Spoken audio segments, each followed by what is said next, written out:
दूसरा पक्ष कहता है हमने कर्जा माफ किया। अरे चर्चा इस बात की होनी चाहिए कि 75 साल के बाद भी ये किसान कर्जदार क्यों है। कोई भीख नहीं मांग रहा आपसे कि उसको कर्जा के जरा सा माफ कर दिया, ऐसे दिखाया जाता है पता नहीं क्या कर दिया। सभापति महोदय, जब तक उसकी फसल का दाम नहीं मिलेगा तब तक उसकी स्थिति सुधर नहीं सकती। जब तक उसके खेत को पानी नहीं मिलेगा, उसे बिजली समय पर नहीं मिलेगी, उसे बीज खाद नहीं मिलेगा, तब तक अपन केवल सहानुभूति नहीं बटोर सकते कि हमने कर्जा जरा सा माफ कर दिया। ऊंट के मुंह में जी रहा है वो।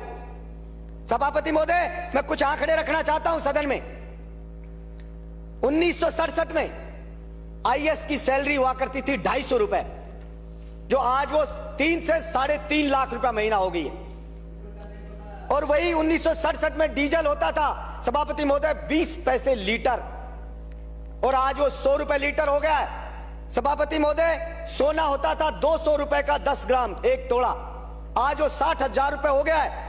और गेहूं था 70 रुपए का क्विंटल, जो आज 1800 रुपए क्विंटल में बिक रहा है। यानी कि आईएएस की बढ़ोतरी सैलरी में कितनी हुई? 1500 गुना। डीजल में बढ़ोतरी कितनी हो गई? 500 गुना। सोने में बढ़ोतरी कितनी होगी? 300 गुना। और किसान के गेहूं की फसल की कीमत कितनी बढ़ी? मात्र 25 गुना। अब कहां 1500 गुना और कहां 25 गुना? भला वो कैसे उसकी स्थिति सुधर सकती है? हर चीज की महंगाई बढ़ गई है। कृषि के उपकरण है, उनकी महंगाई बढ़ गई है, लेकिन उसकी फसल को नहीं खरीदती सरकारें। अब गेहूं पे 10% बढ़ाई है, 200 ये कह दिया कि 2110 रुपए। सभापति महोदय, हमारे मंत्री जी हैं, खुद किसान हैं, वो जानते हैं कि खर्चा गेहूं पे 1 बीघा का खर्चा किसान का आता है 1800 रुपया बीघा पे आता है। 18 जैसे एक जो क्विंटल पर 1800 और 18,000 रुपया 1 बीघा पे आता है। मात्र 10 क्विंटल के लगभग गेहूं पैदा होता है। जो 1800 के हिसाब से बेचे तो 18,000 का वार, उसका खर्चा भी 18,000 आता है, पैदा भी 18,000 हो रहा है। तो उसकी स्थिति भला कैसे सुधरेगी? सरसों की फसल करो तो उसके ऊपर भी वही 11,000 के समथिंग खर्चा आ जाता है, और वो बिकती है तो वही 18,000 20,000, और कभी पाला पड़ गया तो बर्बाद हो गया। गेहूं में अगर हवा चल गई, गिर गया गेहूं तो बर्बाद हो गया। तो भला वो किसान कैसे बेचारा उठ सकता है? और सिर्फ बातें होती है किसान की, 6,000 दे दिया, कोई कहता है कर्जा दे दिया, कोई कहता है ये दे दिया, कोई कहता है थोड़ी सी बिजली दे देंगे, ये दे देंगे। मैं तो ये कहता हूं आप पूरा दाम ले लीजिए, मत दीजिए कुछ भी आप, लेकिन ये जो 1500 गुना बढ़ी आईएएस की सैलरी, या तो उस आईएएस की सैलरी को भी घटा के वही 25 गुना लिया हो आप। उस सैलरी को, उस किसान की जो बढ़ोतरी हुई है वहीं पे लिया उसकी को सैलरी को। अगर वो आईएएस नौकरी कर ले, और अगर आप में हिम्मत है किसी सरकार में कि घटा दे उस आईएएस की सैलरी, कहते किसान के बराबर रखेंगे, क्योंकि देश को आजाद इन किसानों ने कराया था। कोई आईएएस अंग्रेज भर्ती नहीं करे थे इंडिया के लोगों को, वो तो इन किसानों की बदौलत हो, इनके बच्चे फांसी पर लटके तब आईएएस बन रहे हम। लेकिन पॉलिसी बनती है तो वही आईएएस राय देते हैं सरकार को कि बजट नहीं है, किसान को पैसा नहीं दे सकते, किसान की फसल को नहीं खरीद सकते। मैं कहता हूं एमएसपी 2110 रुपए गेहूं की क्यों हो? इसकी एमएसपी उतनी करो ना जितनी उसकी गुजारा हो उसका, लेकिन उसमें कोई चर्चा नहीं होगी और कोई पैसा मिलेगा नहीं। और ये किसान सहन शक्ति है बेचारे की, सहन करे जा रहा सहन, ये उसकी ग्रेटनेस है कि वो सहन कर रहा है और मेरा देश महान कह रहा है। अब फौज में जाता था सभापति महोदय, उसका बेटा एक्सरसाइज करता था, फौज की भर्ती भी बंद कर दिए। पुलिस में जाता था सभापति महोदय, दौड़ भाग करता था, खेत में काम करता था, फिजिकल फिट होता है, मजबूत होता है, बहादुर होता है, दौड़ भाग करके पुलिस कांस्टेबल बन जाता था। कोई मिलिट्री में जाके, अब मिलिट्री का भी बन, पुलिस कांस्टेबल में आईएएस जैसा पेपर पकड़ा देते हैं। उसकी फिजिकल फिटनेस को कोई देखते ही नहीं है।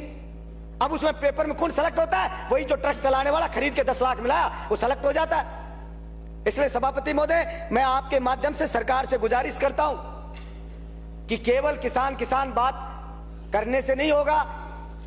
वास्तव में आज किसान को सबसे ज्यादा न्याय की जरूरत है, और उसके साथ हमें न्याय करना पड़ेगा। नहीं वो किसान के बच्चे जो अंग्रेजों से लड़े थे, जिस दिन उसने ठान लिया उस दिन फिर आप सोचना क्या हाल होगा। इसलिए मैं समझता हूं उठा उठा के फेंक देंगे और होगा क्या? मूली की तरह पाड़ पाड़ के फेंक देंगे आपको, और क्या होगा? ये होगा। इसलिए कभी कभी उस किसान की हिम्मत को ना ललकारे सरकार कि वो लड़ नहीं सकता या अपना हक हासिल नहीं कर सकता। वो तो अपने देश में आस्था रखता है, तो सहन करे जा रहा है। और ये सभापति महोदय, मैं बात करूंगा जैसे आवारा पशुओं की, ये एक बड़ा आंदोलन इन आवारा पशुओं के लिए भी होगा। किसान की फसल को खा रहे हैं ये रोजड़े, सुअर, आवारा। और मैंने पहले भी कहा, अरे आदमियों की नसबंदी करते हो, इनकी नसबंदी करके ही रोक दो। हम छोटे बच्चे थे तो बछड़ों की नसबंदी करवाता था किसान।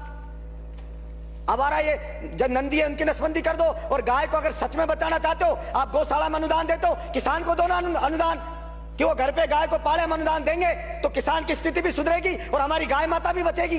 लेकिन किसान को तो देना नहीं चाहते, क्योंकि सब जानते हैं अगर उसके पास, अगर उसकी रोटी पेट में आ गई, उसको थोड़ा जीने का मिल गया तो सोचने लग जाएगा वो कि कौन क्या कर रहा है। वो आईएएस हजारों करोड़ रुपए खा रहे, फिर भी 1500 गुना सैलरी बढ़ा रहे हो।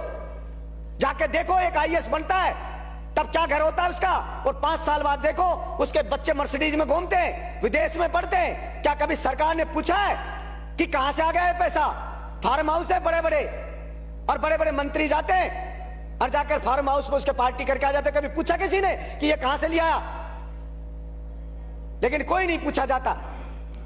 इसलिए मैं आशा रखता हूं कि किसान के ऊपर रियल में कोई उसकी दशा सुधारने पर निर्णय होगा। धन्यवाद सभापति।